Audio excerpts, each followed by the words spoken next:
This week's podcast is with the Belgian filmmaker Lukas Dhont. His 2018 feature debut, Girl, opened in Cannes and was subsequently nominated for the Best Picture Non-English Language Golden Globe Award 2019. His second feature, Close, won the Grand Prix at Cannes 2022 and is now nominated for Best International Feature Film at the 2023 Academy Awards. Close is available in UK and Ireland theatres from Friday, the 3rd of March 2023, and exclusively on MUBI from Friday, 21st April 2023. I was extremely excited to have Lukas on the Britflicks Podcast to talk about his new film. So without further ado, on to the interview. Essentially, it's an interview about the process of filmmaking. So you've made the film, so hopefully it should be plain sailing. Well, maybe I'm a con artist and you're going to uncover me now, but let's try. That's not my job. I'm not here for the scandal. Okay, that's good to know. Okay, well, first off, small world, Kevin Janssens, who plays Peter in your film. Yeah. He plays the lead in a film I worked on, Squeal, the Latvian-Belgian co-production. Yes. Wow. Small world. How was that? How was working with Kevin? I only worked on the script side of it, so I wasn't there for production. It was a Russian to English translation, so for the screenplay. So I was brought in to sort of reshape it when it was in the English language. Okay, wow. Okay, great. You were the Grand Prix winner at Cannes 22 with Close. Yeah. Late last year, I spoke to Thomas Wright, who was in the Uncertain Regards section with The Stranger at Cannes last year. At the beginning of this year, I spoke to Matt Jenkins, who was in Director's Fortnight with Ennis Men. And only 12 months ago, I spoke to Julia Ducournau about Titane, which was a Palme d'Or winner. So I feel like I've got the full set now, speaking to you. Amazing. I love that. All these people came before me. They laid the path out before you. Thinking about the writing process of Close, what's the kernel of the idea that begins the journey that is the film we see today? I think it's first. I think it's about finding a desire, finding what I feel was desired, and I think as I was a young person for whom, the body I was born in came with a lot of expectations that I feel I couldn't live up to. Mm-hmm. I feel I have this tendency to want to talk about gender right now. So if Girl was a piece about femininity, among other things, I realized I really wanted to make something about masculinity for the second one. Mm-hmm. I think when further thinking of it, I thought I really want to speak about young friendship, because I think when we listen to 13-year-old boys speak about each other, they speak with such tender, loving vocabulary, like they care for each other, they love each other, and they openly dare to say that. But then we also live in this world where the images that we get offered around masculinity so often are the opposite of that language, so often are the opposite of those tender 13-year-old testimonies. And I wonder why we have constructed or have pointed the camera more at the battlefields than we have been pointing it at men clinging on to one another. And I think it's this sort of starting desire that made me realize I wanted to make this film. You paired up with Angelo again, that you worked with on Girl for the screenplay. How does that collaboration work? How do you make that? How does a screenplay come out of you two collaborating? He makes my life incredibly difficult. In what way? Because he constantly asks questions that I don't immediately have the answers to. Okay. But which is actually why our collaboration works so well. Apart from the fact that he's also an amazing cook. And so I feel like while I'm just talking while I'm just letting my stream of consciousness out, he's just calmly stirring the soup and just calmly, until then he'll ask me one question and I'll be completely taken off guard and I'll just be like, I think we are just, sometimes you have that with people and sometimes you don't. We're just a good match in the sense that we're very complementary.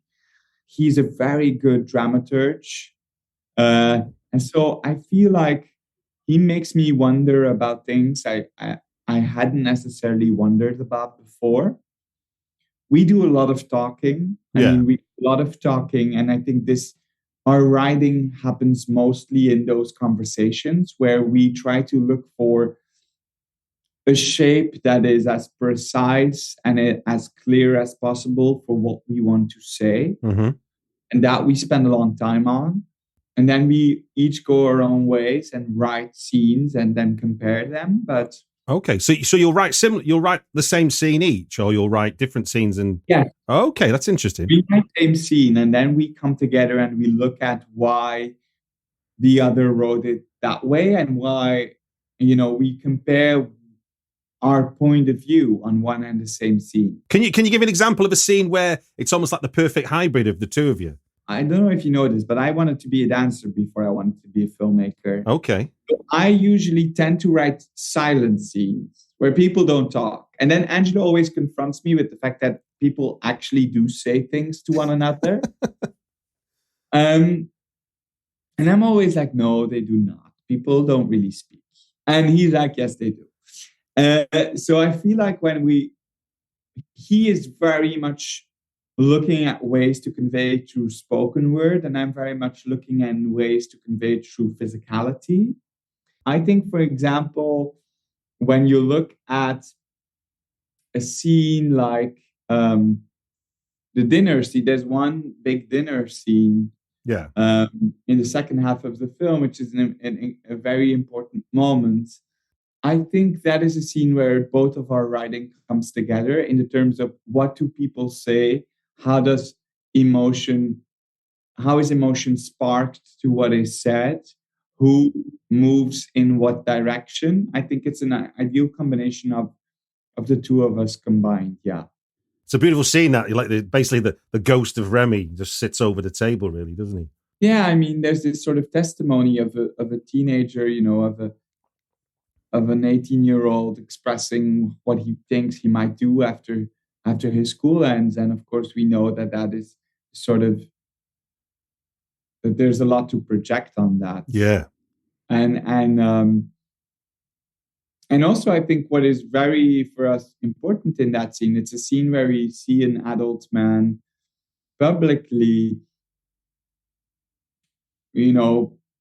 express his emotion while his partner, the mother, is not really able to confront it, is really in this armor and is really not allowing the world to see what is going on inside, which I guess a lot of the times in the sort of construction would be the other way around. Yeah, no, of course, no, naturally, yeah, you would expect it to be the mother being, why aren't you upset? Whereas the idea of the opposite is quite captivating.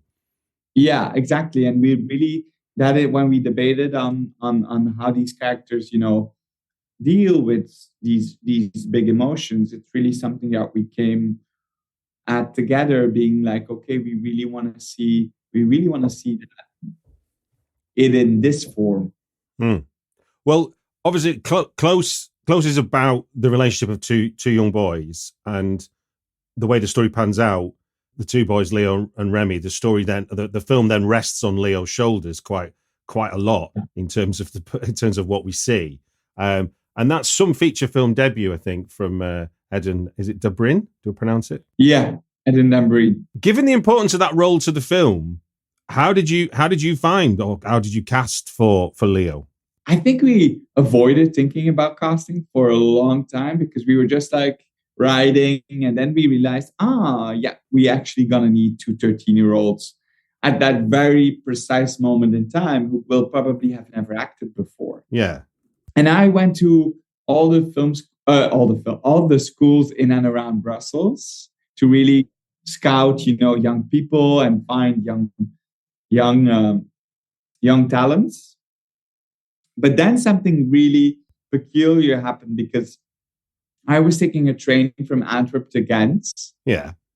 And I was listening to music, and I looked next to me, And next to me, there is this young angel, 12 years old, Aiden Lambrin, who is being very expressive, talking to his friends. And I was observing him and I thought, wow, that is that is someone who really translates emotion through the eyes and through the face. And I went up to them, to the group, and I introduced myself. And as we made a first film that was very seen in Belgium, they knew who I was. And I asked Aiden if he was up to ever do a casting for cinema, which he was. He was he screamed. He was like very, very responsive to that. And from the moment we saw him together with Gustav, and we saw their chemistry, and we saw this unfearfulness for physicality between them, we realized that this very tender friendship would be very, very beautifully portrayed by them. And maybe there was even this possibility for friendship between them. There is that tender friendship, but there's also a hell of an emotional depth to plummet for Leo's character. And obviously, he's still a young man. You're a man that's gone through this part of the life cycle, so you can kind of, not necessarily the grieving part and everything, but just literally that being that young man faced with whatever society throws at you. What were the conversations like with him about those those life experiences that he couldn't have maybe got already to portray them? Obviously, grieving a friend is something that I'm guessing he didn't have it in his locker.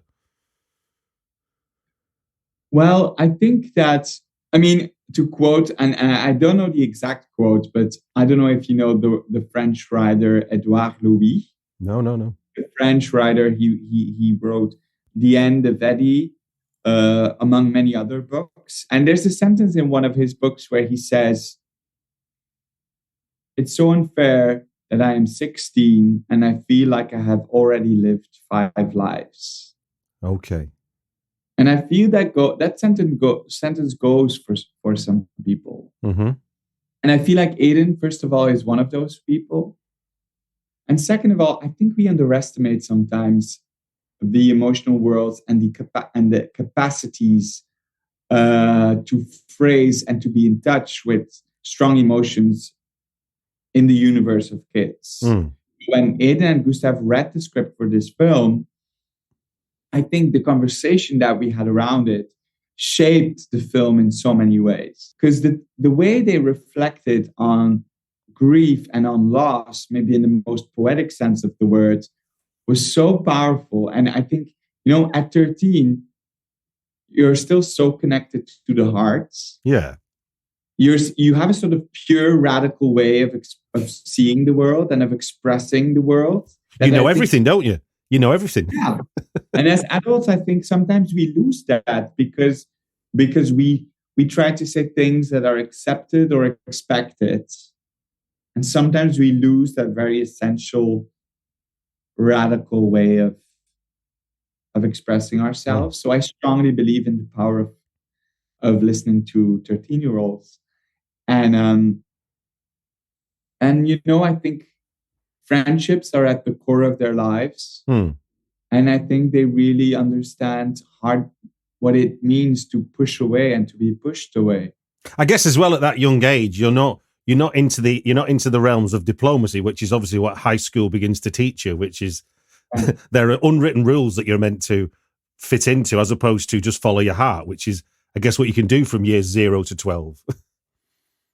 Yeah, and especially for men, I think young men, when we grow up, there is this point where we come to understand that in this society, men aren't supposed to look for intimacy among each other. They're told to look for intimacy through sex or through the romantic relationship, but they're told that independence is valued and competitiveness and being more stoic with the emotion, but that tenderness is not something to be nurtured or something to be looked for. No, I see it all the time with friends and their children. It's like when they're going to high school, it's like, oh my God, is he? They kind of know what's coming, and they're like, is he prepared? And it's like, yeah, exactly. And I think it's actually really, really important to try to keep nurturing that language of the heart,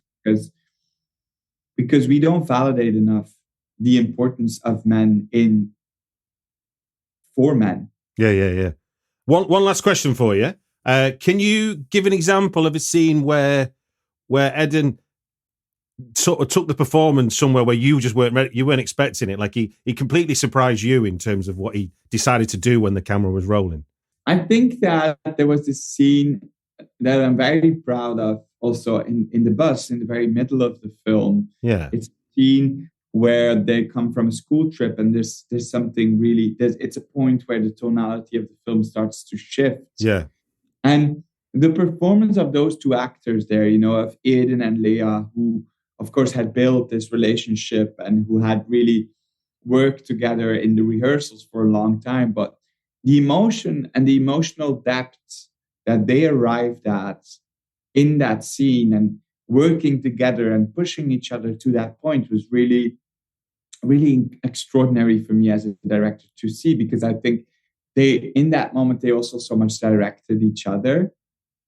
And I think Eden just dived in that moment in such a profound way that I remember all of the crew sitting, because also when you shoot on a bus, your whole crew is like behind seats, It's not a comfortable place to shoot. Anyone who wants to ride a bus scene, careful, it's not comfortable.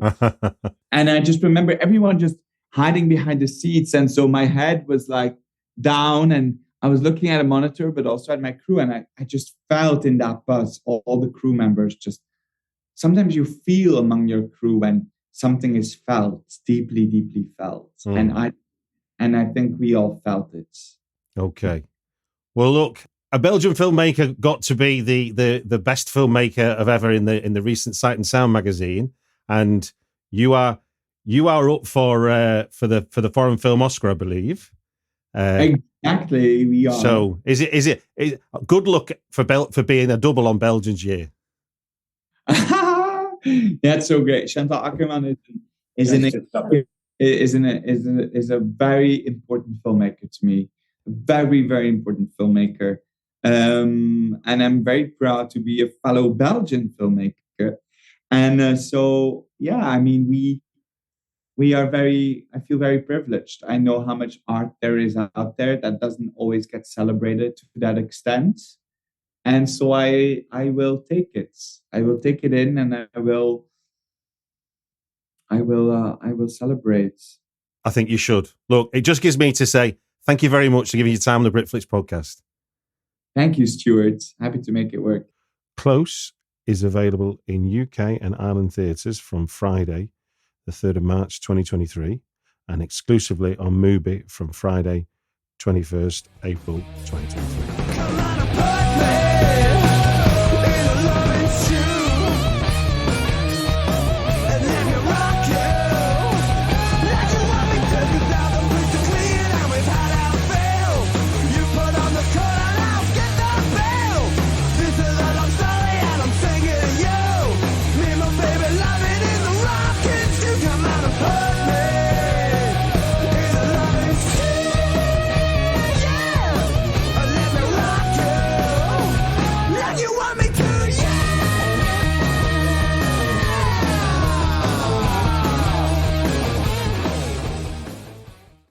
Did you know that yearly Medicaid renewals will start again soon? This means millions of people who were enrolled in Medicaid during the pandemic may no longer be eligible for coverage. If this may impact you, the good news is you have options. Anthem Blue Cross and Blue Shield can help answer your questions so you can find an affordable health plan for you and your family. We want you to feel confident you're covered. Click to learn more. Policy exclusions and limitations apply. Anthem Blue Cross and Blue Shield is the trade name of Community Insurance Company.